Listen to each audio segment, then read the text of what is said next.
Həkim akşam gələn vaxtı düşün məsələ ayaqlarımda parmaqlarım arası qarışıq ayağımın altı ot kimi olur da elə bir ki isti həddindən artıq olur. Aha. Nə ora müalicə elətdirirəm o kəsmir o istilik akşamlar olur.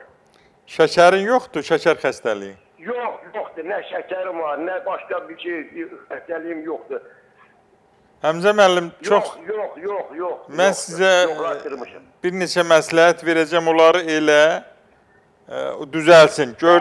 Gördün düzəlmir, gəlirsən düz Saatıldan Bakıya, Həzaslanov metrosunun çıxışında Doktor Seyfəddin klinikasına.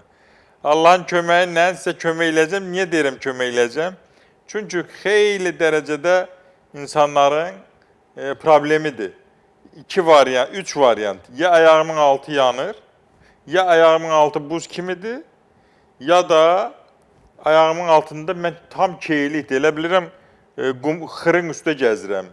Hiss eləmirəm, hissiyatım çox aşağıdır. Bu 3 şikayət xeyli çoxalıb və orada təbii ki, təbii üsullarla müalicə, xüsusilə apiterapiya çox gözəl effekt alır. Həm o keyləşməni aradan qaldırmağa, həm hissiyatı bərpa eləməyə.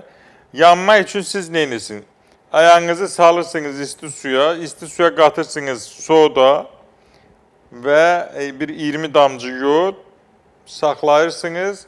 Çıxardandan sonra Perex ilə məlhəm formasında qoyursunuz ayağınıza. Onu da götürəndən sonra 20 dəqiqədən sonra alma sirkəsindən tam quruyandan sonra alma sirkəsindən yağlayırsınız, strişlə üstünə sarıyırsınız, sonra mənə nəticəsini deyirsiniz.